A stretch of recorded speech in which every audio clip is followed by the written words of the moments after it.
So we are moving on now to the appendicular skeleton. So we'll be talking about the limbs and the hip bones and shoulder girdle. So this is an outline of the appendicular skeleton. As you can see, it includes the arms, the legs, the hip bones, and the clavicle and scapula. So this makes up the other 126 bones. So here's what the breakdown looks like in your book. And we'll go through each of these bones, and again, you'll be responsible for the bone markings that I covered during the lecture. So starting with the clavicle. The clavicle is sometimes called the collarbone. It's found right here, kind of the front, top of the shoulder. It is S-shaped. There's two ends to it. So there is an acromial end and a sternal end. The sternal end meets with the sternum. The acromial end meets out here on the shoulder with something called the acromion process of the scapula. So one of the things you'll be expected to do is tell right from left. We'll talk more about this in the lab video, but you can see the more curved region is out on the lateral surface, the acromial process, and then the more rough surface is the bottom. So this is the top, like if you're looking down on it, and the bottom of it looks more rough. So that's how you can tell top, bottom, left, and also lateral, medial. So moving on to the scapula. So you got a lot going on with the scapula, but it's actually relatively simple. So these are sometimes called shoulder blades. So if we do the easy stuff first, we can see there's a big kind of projection out here on the shoulder. This is called the acromion or acromion process. And then this one right here pointing more forward is called the coracoid process.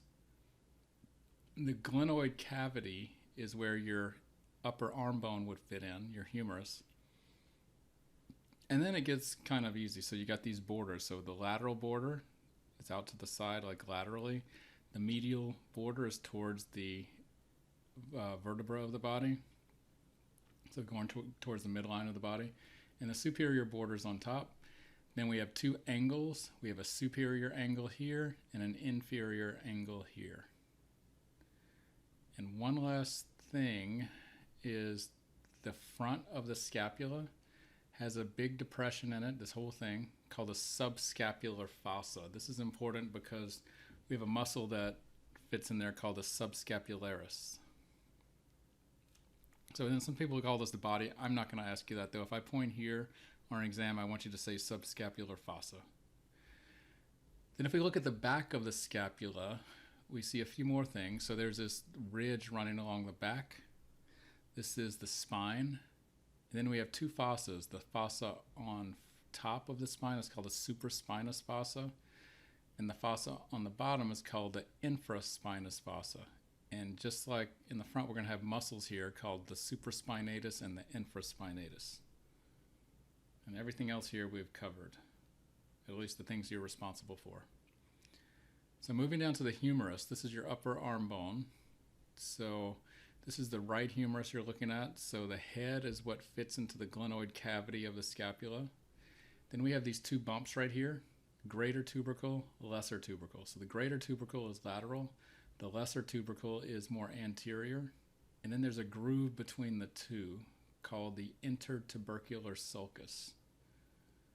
And you have some muscles that attach there. You probably heard of them, pectoralis major and also the latissimus dorsi muscle groups attached there. All right, and then this main part is sometimes called the shaft, relatively simple. But let's look at the more important stuff. You get this bump about halfway down. This is called the deltoid tuberosity. This is where your shoulder muscles attach, called deltoid muscles. So they attach to the deltoid tuberosity. Then as we get down to the distal end of the humerus, we see a few things going on. So I'm going to start here. This big projection right here is called a capitulum. It is lateral. And then there's this thing that looks like a spool of thread. This is called the trochlea. So the trochlea looks like a spool of thread. It's more medial. The capitulum is more lateral. And then just proximal to that, so going up the arm, we have what are called epicondyles. So you have a lateral epicondyle and a medial epicondyle here. And two more things. You get two grooves. You have a groove here called the radial fossa. and one here called the coronoid fossa. So just a little preview, you have a lower bone in your forearm called the radius that's lateral. When you bend your elbow, it's going to fit right into this radial fossa. And then you have another bone on the medial side of the forearm called the ulna. It has something called the coronoid process that's going to fit into this coronoid fossa. So I know that sounds like a lot, but that's why these things are named what they are.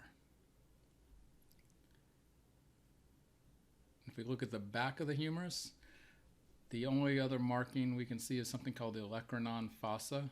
This is where a projection called the olecranon of your ulna fits into the humerus. So the olecranon of the ulna fits into the olecranon fossa of the humerus when you straighten your arm out.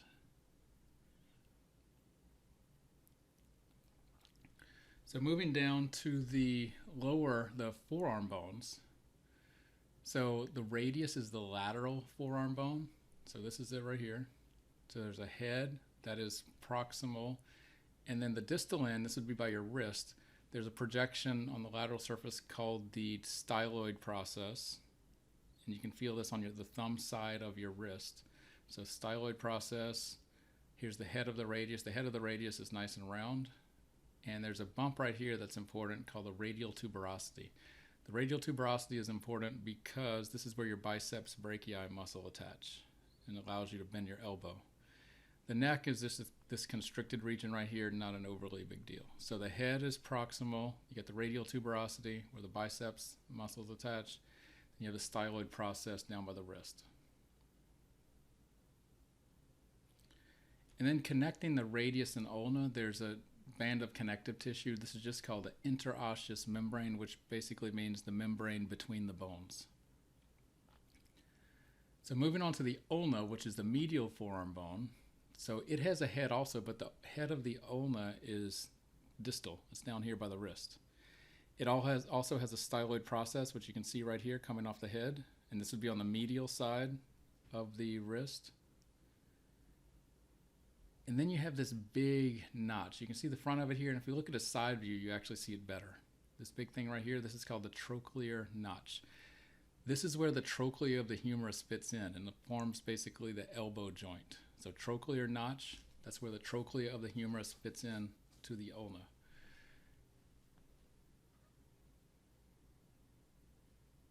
And then lastly, the olecranon process of the ulna is just this region right here. This is what fits into the olecranon fossa of the humerus when you straighten your arm out. So moving down to the wrist. So the carpals are your wrist bones. There's 8. These are often challenging bones to learn, but if you keep them organized, they're not too bad. So if you think of them as 2 rows of 4, there's a proximal row and a distal row.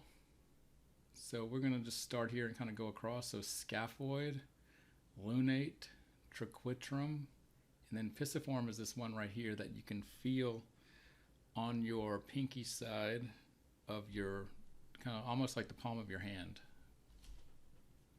So it feels like a round pebble. So if you feel like on your pinky side, kind of on that meaty part of your hand near your wrist, you'll feel the pisiform. So scaphoid, lunate, triquetrum, pisiform. Then the distal row would be trapezium, trapezoid, capitate, hamate. The hamate has a little projection like a hammer, so that's how I always remember it. But you're looking at the anterior view of the right hand, and so right wrist. So trapezium, trapezoid, capitate, hamate. So if you keep them organized, they're not too bad to learn. For exam purposes, I will give you the same view because I think it's the easiest way to learn it. So just make sure you learn them in that order and it won't be too bad. But those are your 8 carpals or wrist bones. Then the metacarpals are the bones in your hand. These are relatively easy. They're just numbered 1, 2, 3, 4, 5. And they make up the middle of your hand. And 1 starts on the thumb side.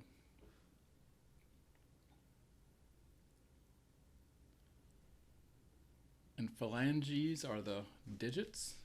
So there's 14 in each hand. So if you look in digits, if we number the digits just like we did the metacarpals, 1, 2, 3, 4, 5, digits 2 through 5 all have 3 phalanges, and we name them proximal, middle, and distal. And then the thumb has only 2, so it has a proximal and a distal. And so the thumb is sometimes called the pollex. It's just a fancy way to say thumb, but the bones are actually still called phalanges. So there's 3 in here, so that's 12, and then you add 2 more, that's 14 total. And just so you don't get confused, phalanx is the singular form of phalanges. So if you're talking about a bunch, it's phalanges. If you're talking about one, it's a phalanx. All right, so we're going to make our way down the body now, going to the pelvic girdle, so your hip bones, sometimes called ossa coxa, and also the sacrum and coccyx fit in here, which we've already covered. So we're now focusing on these hip bones. So each hip bone is formed from 3 bones that fuse together, and they're called the ilium, which is the upper part, the ischium, which is the back lower part, and the pubis, which is the lower part in the front. And they all fuse together during adolescence. So looking at this view, this is a lateral view, and if we focus on the top part, the ilium, which is all of this is where your lower leg bone is going to fit in. We have this big crest right here. This is called the iliac crest. And then we have 4 spines, and they're named according to where they are. So we have an anterior superior iliac spine, anterior inferior iliac spine. So this is the front and top, bottom. So anterior superior, anterior inferior. We go to the back, we have posterior superior and posterior inferior. So those are our 4 iliac spines. In addition to that, we get this big notch right here. This is called the greater sciatic notch. This can be important because it's a good way to tell sex differences in bones. So females are going to have a very wide greater sciatic notch. Males are going to have a narrow greater sciatic notch. If we look at the medial surface, you can kind of see it just looks very similar. You still see the iliac crest right here. You're going to get this kind of depressed area called the iliac fossa, and this ridge right here running across would be the arcuate line. So this ridge, arcuate line. So moving down to the ischium, so a little bit easier. So the ischium is the back inferior portion. So you have a lesser sciatic notch that you can see right here. And then probably the most important part of the ischium is this. This projection right here is called the ischial tuberosity. These are sometimes called your sit bones, because when you sit down, this is what you're sitting on, the ischial tuberosities. And then medial view, you still see the same things, lesser sciatic notch, ischial tuberosity. And then we have the pubis, which is the inferior anterior portion. And really the big thing here is the pubic symphysis.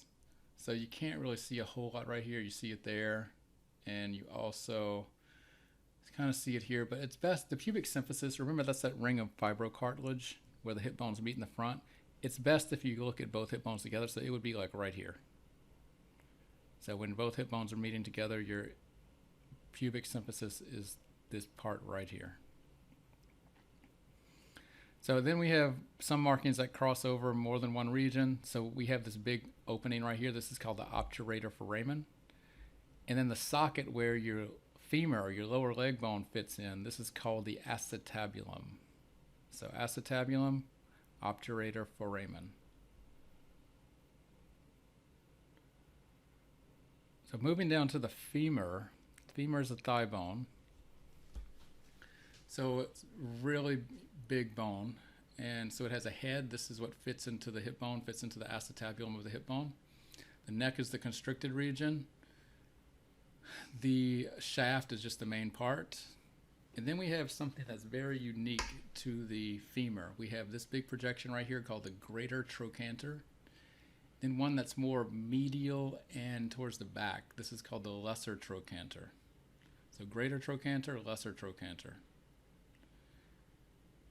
And then we make our way down to the distal end. We have 2 big rounded surfaces at the bottom.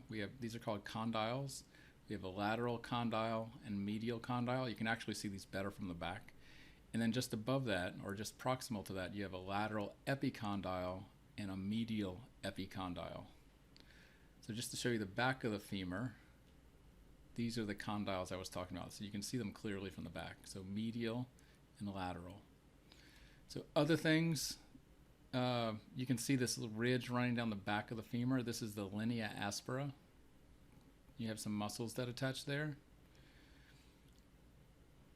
And as far as the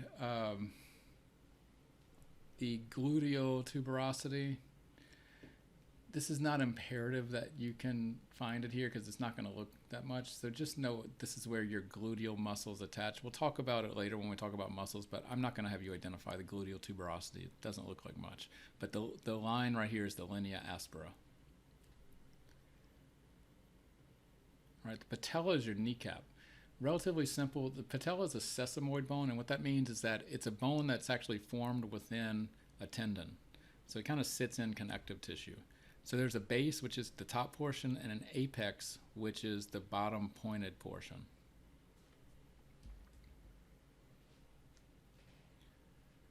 And making our way down to the lower leg, we have the tibia. So we have two lower leg bones. The tibia is the weight-bearing one, the big one. It's the medial bone.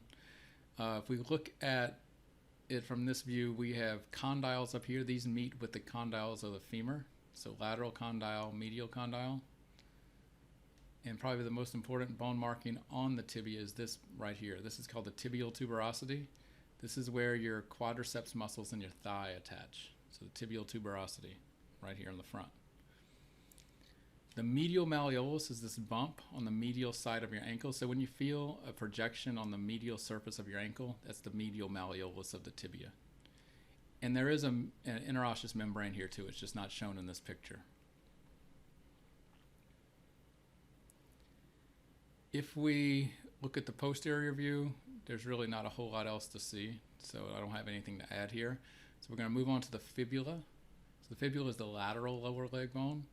It has a head, which is up here at the top near the knee, and there's a bump on the lateral surface of the ankle called the lateral malleolus. So if you feel the lateral surface of your ankle and you feel a bump, that's the lateral malleolus. All right, and moving down to the ankle, we have bones in the ankle called tarsals. There's 7. So we're going to run through those really quick.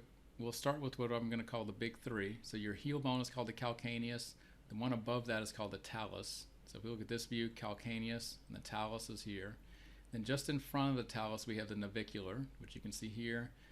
So it's on your big toe side, and your navicular you can see right here. So talus, calcaneus, navicular. After that, it's relatively simple. We go across. You go from medial to lateral. So you have medial cuneiform, intermediate cuneiform, lateral cuneiform, cuboid. So just remember, you go medial, intermediate, lateral cuneiform, and then cuboid is the square-looking one on the lateral surface near your small toe side. And then as far as the foot bones, they're called metatarsals. Again, these are easy, 1, 2, 3, 4, 5, starting with 1 on the big toe side. And then lastly, the phalanges are pretty much the same as what we had in the hand or the fingers. So there's 14 total. There's 3 in digits 2 through 5. And so they're named proximal, middle, and distal. And then the big toe, or is sometimes called a hallux, only has 2 phalanges, and it's a distal and a proximal phalanges, or singular would be phalanx. So those are our 206 bones. I just wanted to talk about a few things really quick, how you can tell bones between males and females. So looking at the skull, in general, males have bigger features, so more robust features. Males have a greater external occipital protuberance, so that's a bump in the back of the head, larger mastoid process, larger jaw, larger mandible, and the teeth seem to be bigger. And then also the mental protuberance on the mandible sticks more forward in males. Females, everything's the opposite. So you can compare a male and female skull here. You might be able to pick up some differences. The males generally, the teeth at least look bigger here. Side view, you can tell the male has a bigger mastoid process. The mental protuberance is sticking forward a little bit more, so the chin. And then with the hip bone, it's a little bit easier. Males have narrower hips. narrower greater sciatic notch. And females, basically the opposite, very wide greater sciatic notch. And if you look at this visually, you see a big difference. So look at this female, very big greater sciatic notch compared to a male, very narrow. And if you look at the hip girdle in general, females are going to have a very wide angle right here. This is called a subpubic angle. And if you compare that to a male, you see how narrow it is. So males in general have narrower hips than females. And another picture to kind of compare the two, you can see male narrow here, female wide, just wider hips in general for females.